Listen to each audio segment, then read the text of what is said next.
You are now tuning into the Resilient Podcast. Enjoy the show.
Hello, everyone, and welcome to episode 25 of the Resilient Podcast. I am your host, Rob Aurelius, and today is Friday, March 21st, 2025. Today's date has a lot of significance.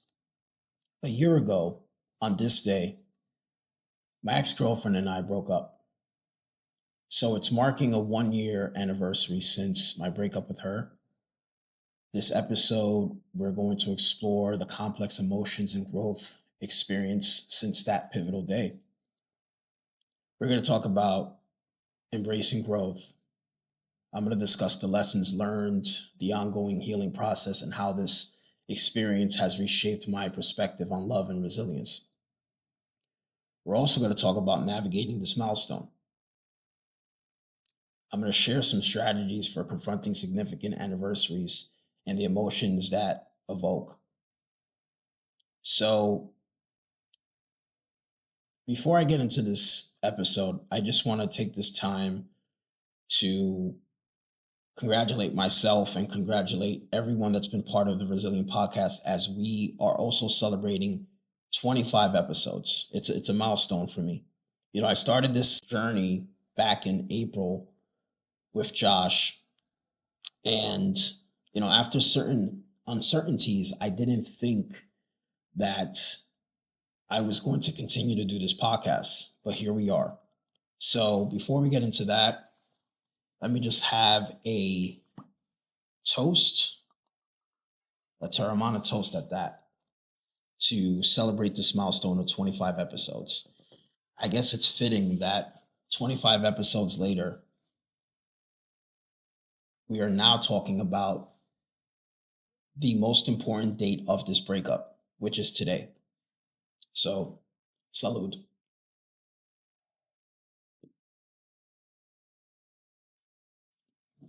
I want to let everybody know in advance that I'm going to do my very best to get through this episode. It's not easy. It's going to be very difficult because I'm going to be talking to you guys about what went down, what's been happening. A few weeks ago, I was in Philadelphia, and I remember I was talking to my photographer, Diego, and I said to him, even though we were in Philly, it just felt so unreal. Like, it felt like parts of it, it's like I was remembering everything, but at the same time, it felt like a fantasy. It felt like it never really happened. It felt like it was just a dream that I was with somebody for 6 months and that I went through everything that I went through. And when I was there, I was looking around and saying to myself, this is memory lane. Like, I am walking in places, going to places that I once was there with her. Like, even when I was on the highway, when my friend James came and picked us up and we drove around the city of Philadelphia for a bit, I remember certain street corners, certain, avenues, and it's just, everything just felt so surreal. And, I had a friend of mine call me, and my friend was asking me questions about the breakup. And they said, "Hey, I was reaching out to you because I know that you told me that the 1 year anniversary is coming up. And I just wanted to check in on you. I wanted to see how you're doing." And I said to my friend, "Well, you know, let's see how I feel the day of." So, it's the beginning of the day. It's already afternoon, Friday afternoon. And I can't believe we're here. I can't believe that this is it. You know, I know how I feel today, but I don't know how she is feeling today. I don't even know if she remembers, if she cares. People usually say that women don't forget certain things. So I don't even know if on a day like today, she's even going to remember, oh, today makes a year that I'm single. Or in her case, if she even is single right now. I've been single for the last year. I've been taking time to heal. I haven't dated, I haven't done anything with anyone because healing to me is very important. So, my friend was asking me, what emotions are surfacing as you reflect on this 1 year anniversary? And I said to them, well, it's like a mix of grief and gratitude and nostalgia. While some wounds feel fresh, there's also a sense of growth. And I know that I'm not the same person I was a year ago. And that realization is powerful. And then my friend asked me, well, do you feel like you've healed from the breakup, like at all? Like, do you feel healed like 100%? Like, how do you feel? So I said to my friend, well, healing isn't linear. And I've said this many times. Some days it feels like progress, while other days bring unexpected waves of emotion, like the anger, the resentment, the bitterness, the days that I feel like everything happens for a reason and it's okay. And this was a lesson. But, I want people to understand that it's not about forgetting, but learning to live with the past without letting it define my future. Don't let it define our future. So, I know it's March and it's just the beginning of this new year. But some days I feel like I'm still stuck in 2024. Some days I feel like I'm still stuck, like it's the day after, like it's March 22nd. And my friend says, I know that you said that you started things to like try to get away, try to like get your mind off, but what has actually helped you the most in the past year? And I said to them, well, therapy, of course, um, creative expression, and allowing myself to fully feel everything that I need to feel. Because my friend asked me, my friend Estefania told me, allow yourself to feel everything you need to feel. My therapist said the same thing. Allow yourself to feel everything that you need to feel. And, I've been engaging in projects like ever since. I went to Philadelphia in the beginning of April, the week of WrestleMania, and I did an activity where I had a couple, John and Jess. um, I took them around the city of Philadelphia and we were promoting WrestleMania week. That was something that I did because I kind of needed, it was like literally fresh. It was like a week and a half in from the breakup, and I needed to find something to do to prepare myself for WrestleMania, but at the same time feel some type of happiness and joy. Because remember, I was entering WrestleMania 40 without her by my side. The original plan, like I mentioned before in previous episodes, was that I was taking her to her first WrestleMania. WrestleMania 40 was happening in her backyard in her city. And this is where I met her. I met her on August 18th, 2023, which was the day that WrestleMania tickets went on sale. She helped me take a photo right in front of Lincoln Financial Field to promote the on sale date of the release of WrestleMania tickets. And by the time WrestleMania happened, her and I were not together. And I was like, it's crazy. Literally a week and a half before WrestleMania, we're not together anymore. When March started, I started asking myself, what do I do? Like, what do I tell her? How do I ask her, are we still on good terms so that we can go to WrestleMania? And, I couldn't ask her that question. I felt like the reason why I didn't ask her that question is because I guess I already knew the answer to that. And I think she was going to say, no, I'm not interested in going to WrestleMania. Or, why should I go to WrestleMania? We're not together anymore. And, it was just so difficult knowing what was happening, you know, having to embrace it. Because one thing is, sometimes we're in denial, right? Sometimes we could be in denial about something, or sometimes we can say, like I have done a few times in the past with certain things going on in my life, things may not be working now, but I'm going to find a way to make things work later. In this case, in this situation, I felt like I had no power. I felt like I had no control.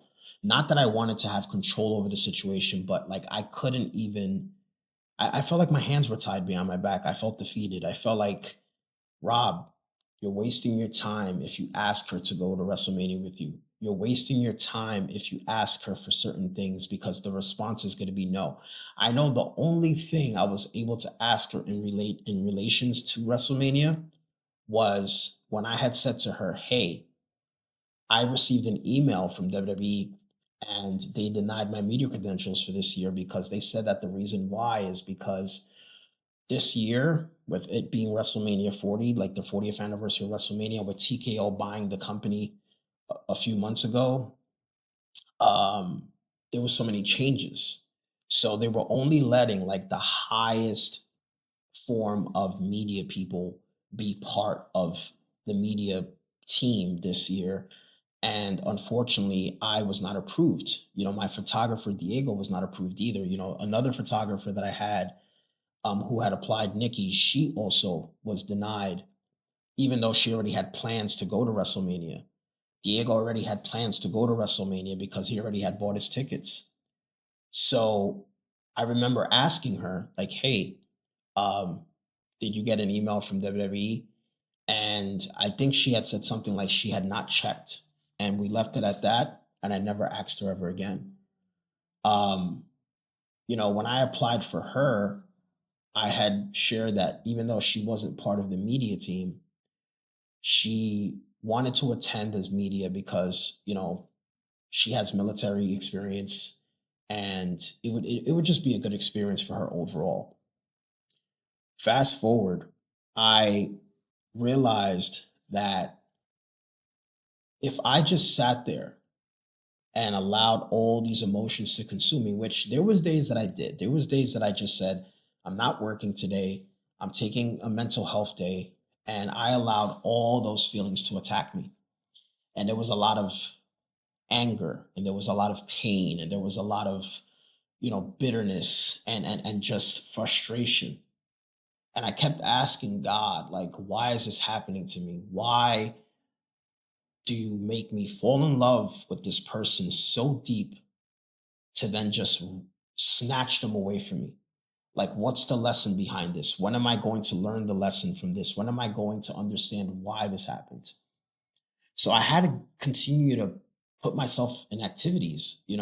I went to Philly again a month after WrestleMania in May just to do a 1 month anniversary recap, a month after WrestleMania. And I had invited some people, I invited some of my friends. We had a nice activity. We had John come back. His wife, Jess, could not be present. So I remember her sending a video to talk about, how she felt about WrestleMania. And from that point on, I said to myself, now that I have this podcast, I need to do something big with this. I need to go far with this. I need to test my might, just how my ex had told me to test she was testing her might. So I tested my might and, I remember having Kyle and Justin, two muralists that are from Pennsylvania, who actually created the mural for the Eagles. I invited them to be part of this so that they can share like their message to the world. They could talk about their resilience. And I remember, Justin sharing how he had friends that passed away from like, DWIs and whatnot.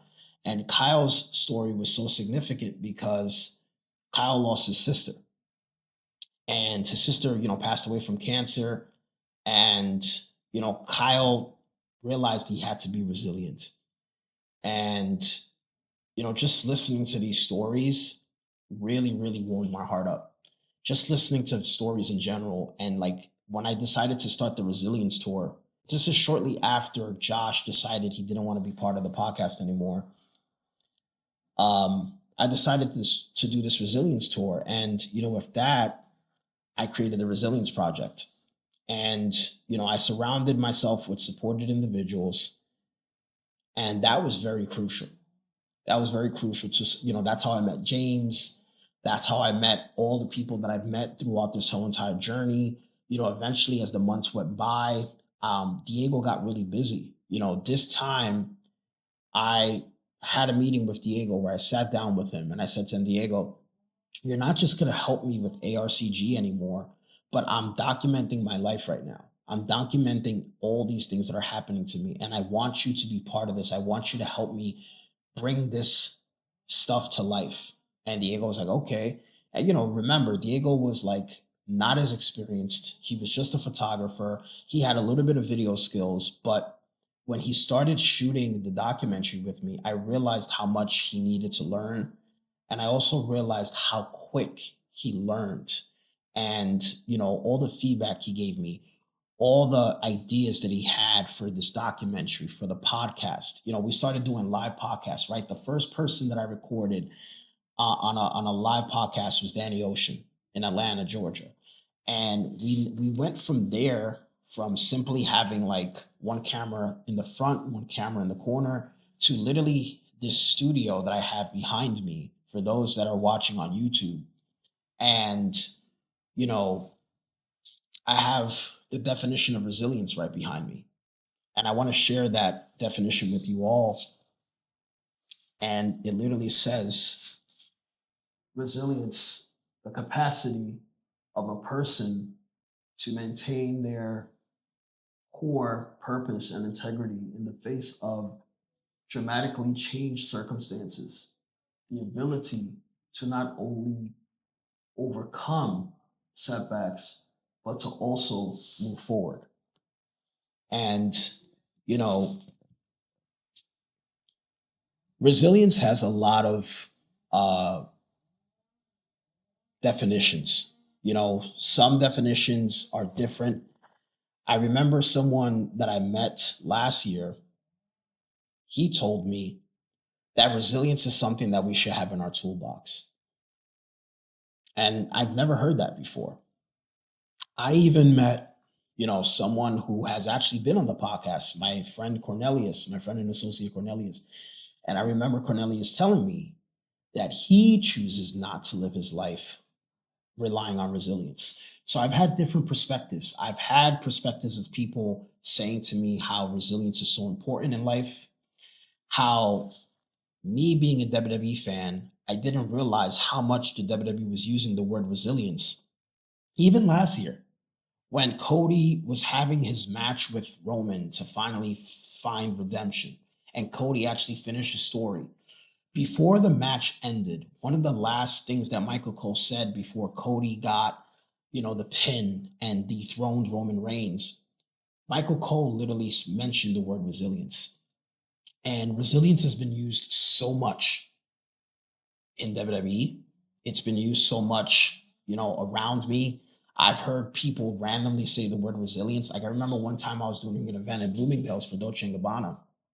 And one of my associates, Tony, who's the business manager for a company called Montclair, I remember somebody saying something to him.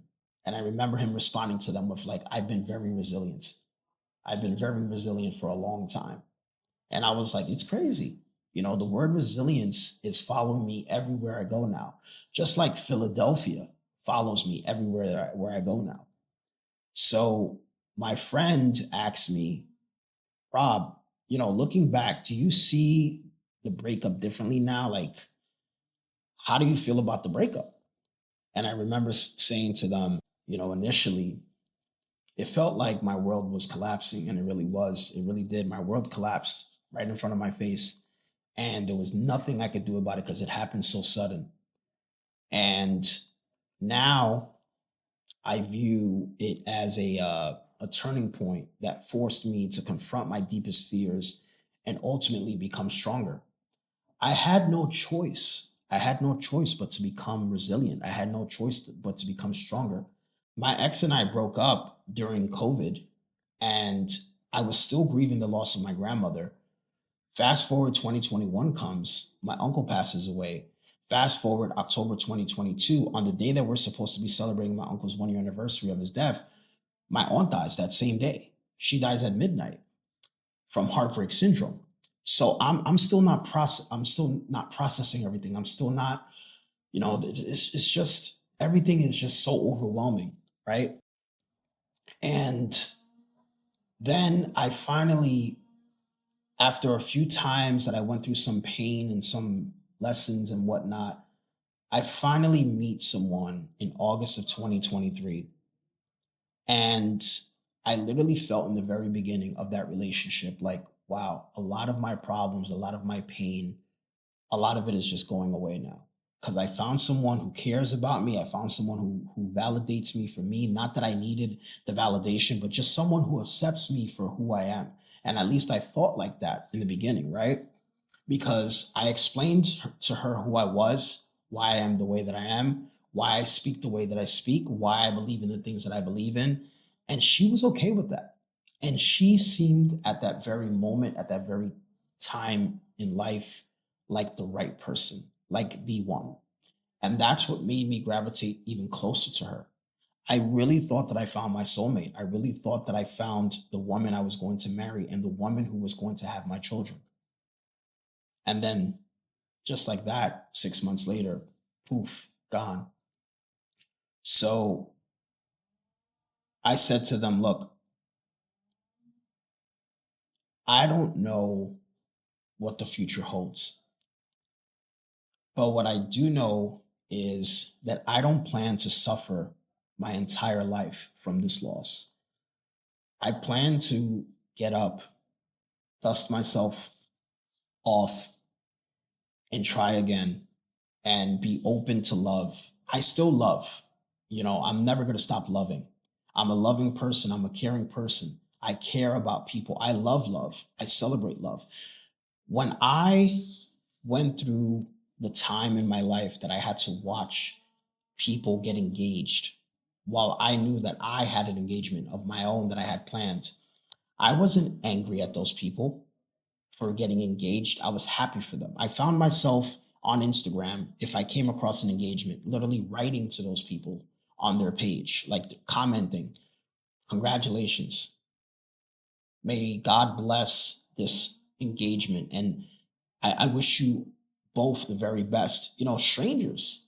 And some of these people are reaching out to me like, thank you so much. A few of them reached out to me and they were able to like see what was going on in my life. And I remember there was this couple and I couldn't hold back the tears. And they reached out, both of them. And they were like, hey, thank you so much for that message. But we were looking at your page and we came across the fact that you also were supposed to be engaged by now. And we're so sorry. And we don't know if you reached out to us because of that. But if you just genuinely reached out to us because you're happy for us, thank you. But if you reached out to us because, in a way you still feel that pain, we're sorry. We're very sorry. And it's so weird. One of these couples actually invited me to their wedding and they're getting married this year. And they're from a whole different state. And they're like, we don't know who you are, but we want to get to know you. And they called me, I gave them my number. They called me. We spoke for like 45 minutes the first time we spoke on the phone. And I said to myself, this is crazy. And they were like, hopefully by us inviting you to our wedding, we can be able to somehow help you with that pain. And we would love to be in your podcast someday so we could talk about our engagement and all of that. And I was like, okay.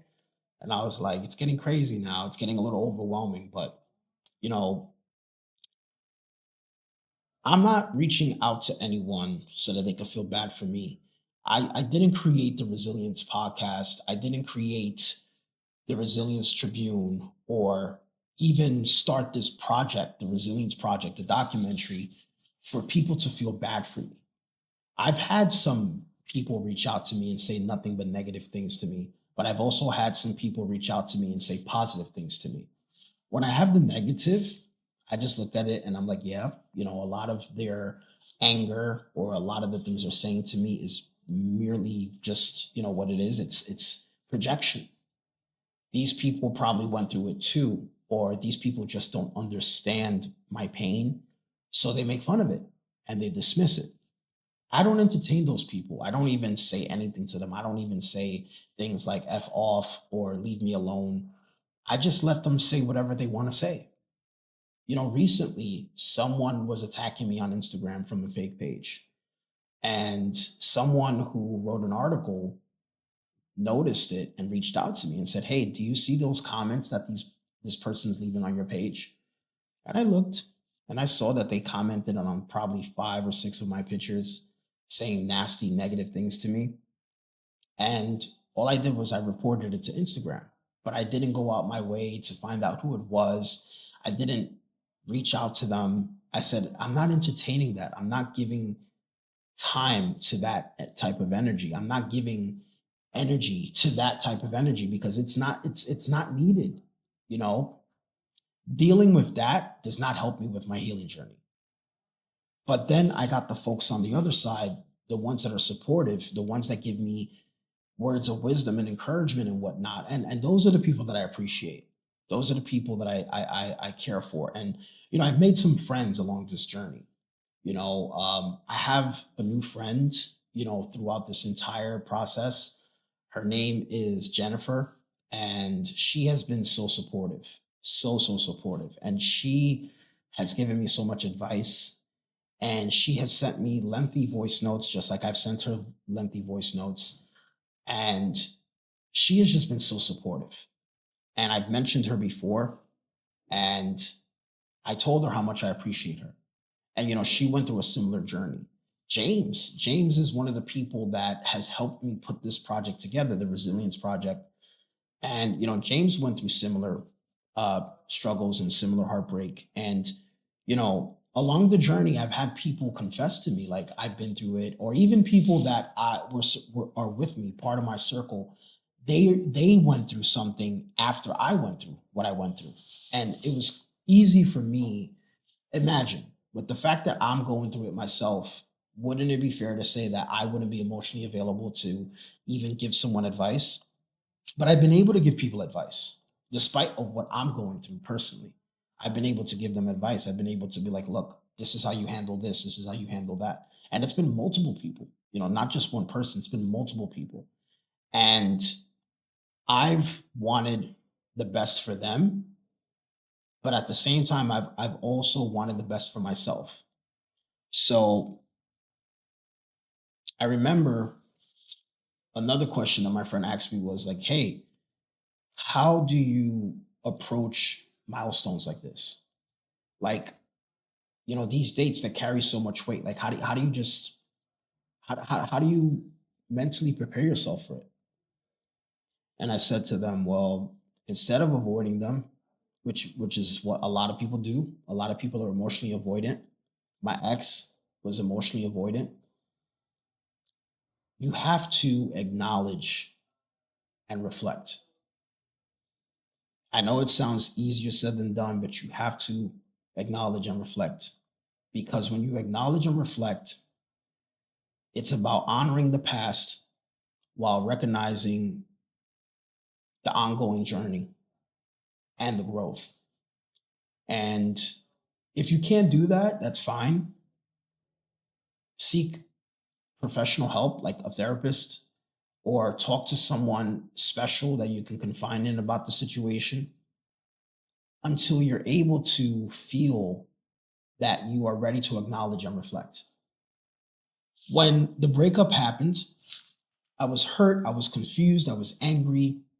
I was hoping that maybe in a few days she can talk to me again, or that we could fix this, or that I just needed to give her space and give her time, and that eventually we could revisit this conversation. And when I realized that that was not the case, that was me acknowledging the situation. And once I was able to acknowledge the situation, what happened next? I had to make peace with it. And I only made peace with it because I started to reflect. And reflection to me was realizing what happened, not putting the blame on her, and not just saying, oh, she was emotionally unavailable, she was cold hearted, she was this, she was that. Also realizing what could have I done to do to better the situation. And I realized where I failed. I realized that before the breakup, there was so much I could have said. There was so much I could have done. Like, for example, the last time I saw her was February 13th, 2024, which was the day before Valentine's Day. I went to her house that day, not knowing it was the last time I was going to see her, but at the same time, kind of feeling like this could be the last time. And even though I spent some time with her, all I did was give her gifts, and I could have said much more to her. I could have been like, hey, look, now that I'm here, can we talk about, what's going on between us? And I didn't. I just wanted to enjoy the moment. I had not seen her since December. I was seeing her for the first time in the new year. And had I been able to speak to her more, things could have led to a better path. When we broke up, March 21st, that night, we had a 2-hour and 22-minute conversation. And I feel that what I said to her during that conversation, for the most part, was terrible. Like, I could have said more. I could have actually said things that were more securing, more, reassuring. And I didn't. All I really told her was how, surprise, surprise, but I was supposed to propose to you this year. And this is one of the ideas that I had. And I had mentioned how I was talking to the people that were in charge of her favorite K-pop group, right? And trying to see how I can get them to help me propose to her at a concert that they were having. And if I couldn't do that, I was planning to propose to her in Vegas. Next month, I'm supposed to be going to Vegas for WrestleMania 41. And the truth is, I will only know if I will be able to make it to WrestleMania until I can actually, decide. But a lot of my reason why I'm not all about, attending WrestleMania has to do a lot with, I don't want to put myself through that pain. A lot of it also has to do with my commitments. At the end of the day, I'm running a company, and ARCG is demanding a lot from me right now.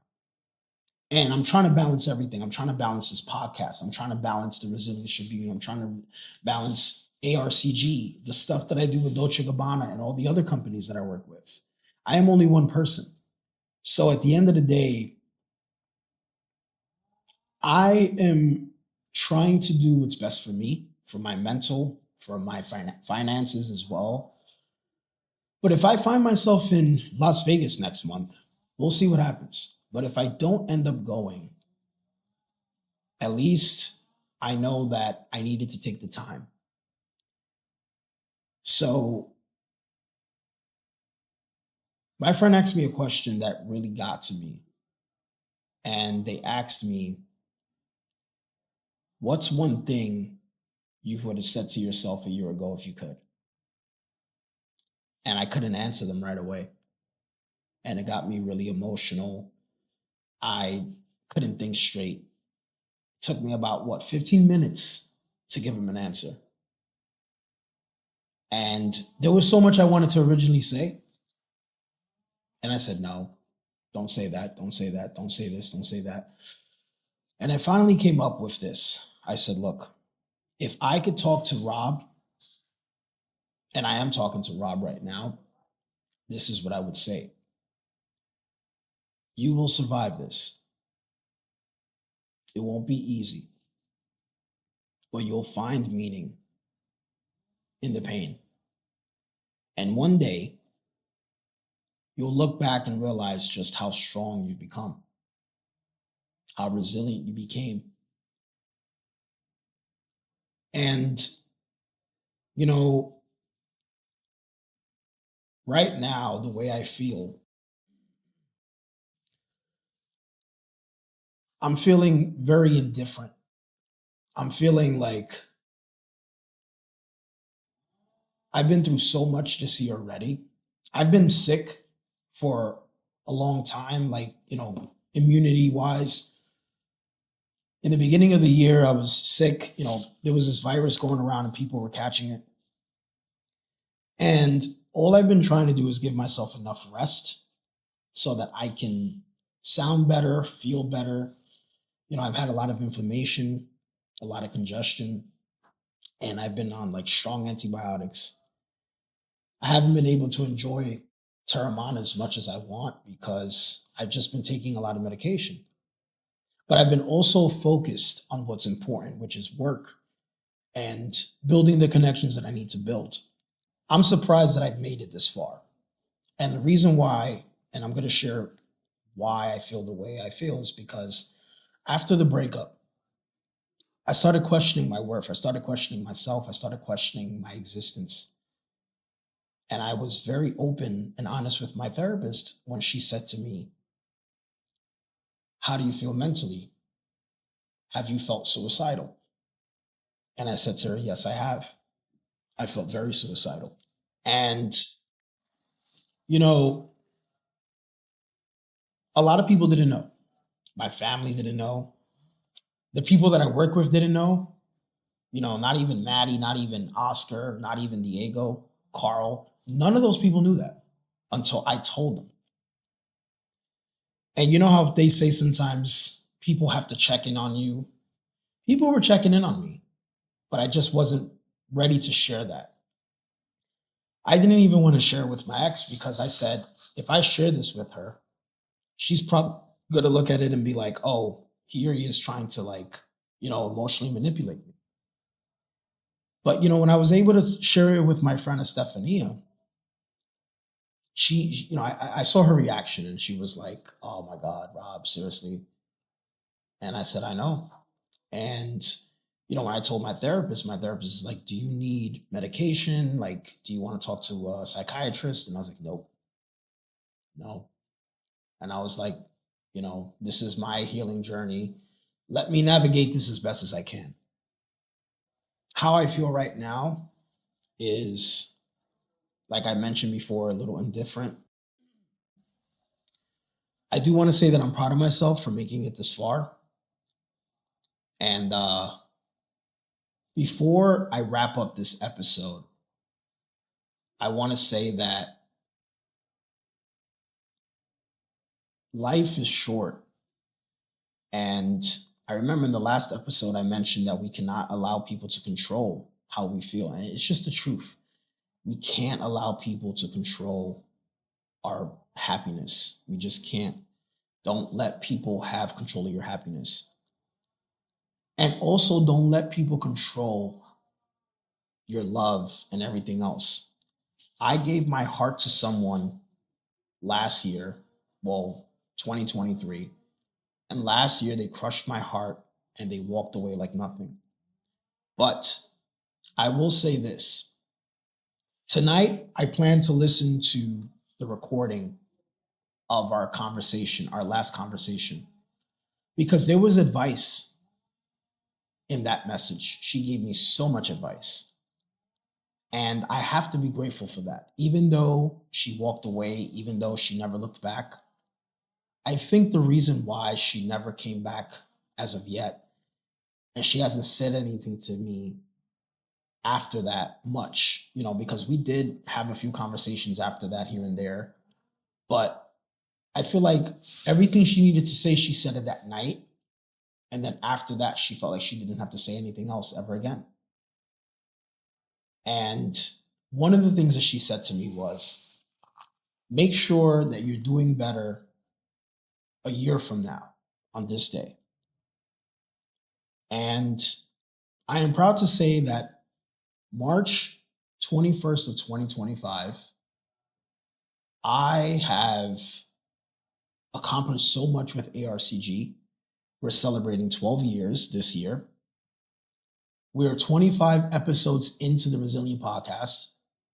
The Resilience Tribune is doing very well. I just posted another story from a very nice young lady by the name of Natalia a few days ago on the Resilience Tribune platform.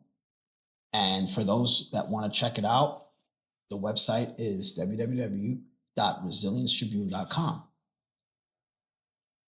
And if you want to submit your story to the Resilience Tribune, remember, reach out to me at info@resilienctribune.com or follow us on social media, Twitter, Instagram, Facebook, TikTok, at The Resilient Pod.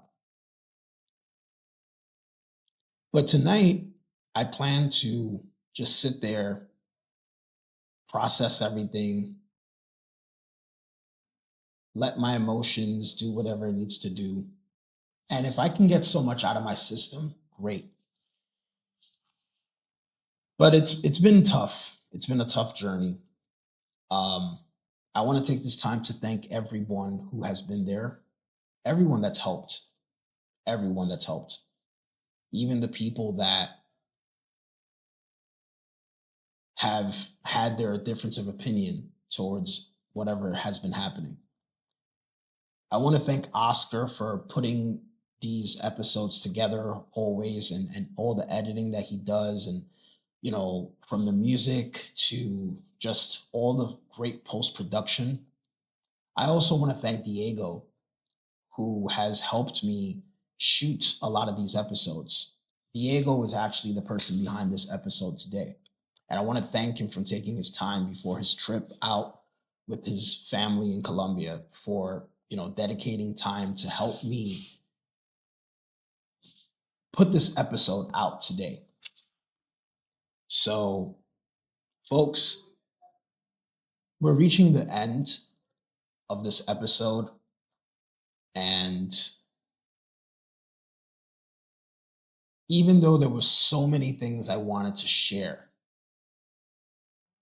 I've realized that all I can do is just leave it all up to God, leave it all up to faith. And I am also proud to say that a year later, I still may feel a little bit of pain in this chest, but I don't feel anger. I don't feel resentment. I don't feel any ill will towards her. If anything, I feel blessed. I feel like good things are coming. And I feel somehow at peace. I wrote a letter to her. I sent it out to her a few days ago.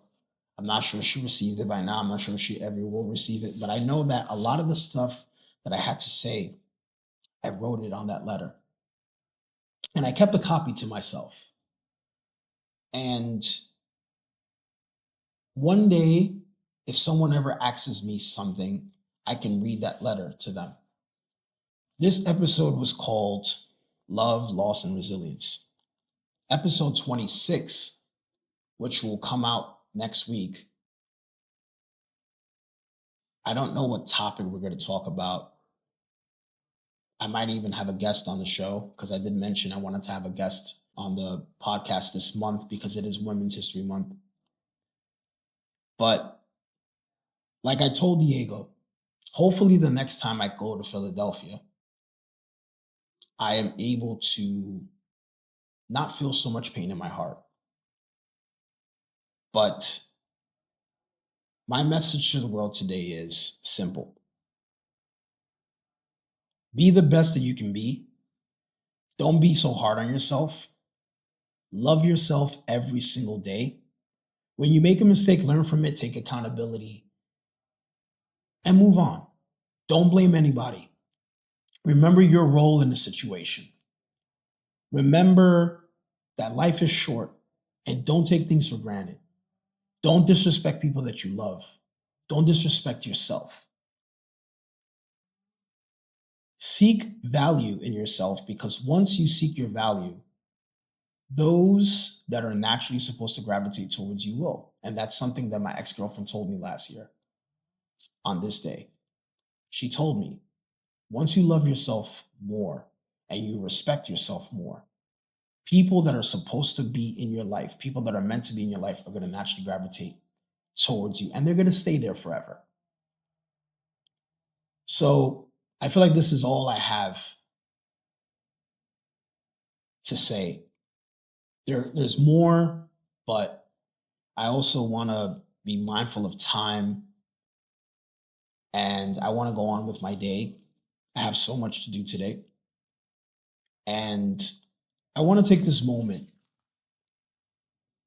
to say that even though I don't expect her to ever see any of these episodes, if she ever does, hopefully she watches this one. And I want to say to her, wherever you are, or whatever you're doing with yourself right now, I'm proud of you. I've been proud of you since the beginning. I'm going to be proud of you to the very end. I just hope that the advice that you gave me a year ago, you are applying that advice to yourself as well on a daily basis. Even though things didn't work out between us, it's okay. It happens. But I hope that you have also been resilient on your journey as well too. Because things like this can break a person. Things like this can make a person who they are. And again, I don't want to be bitter. I don't want to have any hate, any, negative feeling in my heart, because it's not what I intend. It's not what I want for myself. And remember that pain can turn into misery. And once you're miserable, unfortunately, you're not happy for yourself, and you're not going to want to see anybody else happy. And I want to see people happy. I want to move with love. It's not a perfect world. There's things happening every single day. This country's a mess right now. But I want to move with love. I want to be the change that I want to see. And I want to lead by example. I have a beautiful niece that I talk about often. And I don't want to say things like I want to be her role model, but I want to be somebody that she can look up to. I want to be somebody that she can be proud of. And if one day, she's 1 year old now, but maybe 20 years from now, she watches one of these episodes, I want her to say, damn, my uncle was so passionate and so driven and so positive, you know? And not just her, but other children around the world, other people around the world. Like I said, I didn't create these platforms for people to feel bad for me. I created these platforms to share my story and help others that may be going through similar problems. So, folks, I leave you with this. One life to live. Make sure that you live it well. And one time, I heard a quote, and I may have shared this before, and I'm going to share it again because it's relevant right now. I mentioned WrestleMania. I mentioned WWE recently. And next month, John Cena is having his last WrestleMania match of his career. And even though right now he may be a heel, he's always going to be someone that I admire. Because one time, and I never heard it ever again, John Cena said this: passion is life. Without much passion, there isn't much life. And I can't remember the year that he said that. It was definitely in the mid 2000s. And today in 2025, that message still resonates with me. So I'm going to share it one more time. Passion is life. Without much passion, there isn't much life. So I leave you all with that. This is episode 25. I thank you all for tuning in. I appreciate you all from the bottom of my heart. And remember, folks, if you want to be on the podcast, If you just want to share something with me, feedback, don't hesitate. Reach out to me at The Resilient Pod, Instagram, Twitter, Facebook, TikTok, or reach out to my Resilience Tribune platform, ResilienceTribune.com. It's been great. And one thing I know for sure is I am very thankful and I am very grateful. And I thank God for that. So, folks, this is it. Remember to always remain resilient, and I will see you all in episode 26. Thanks for tuning in. I love you all. Peace.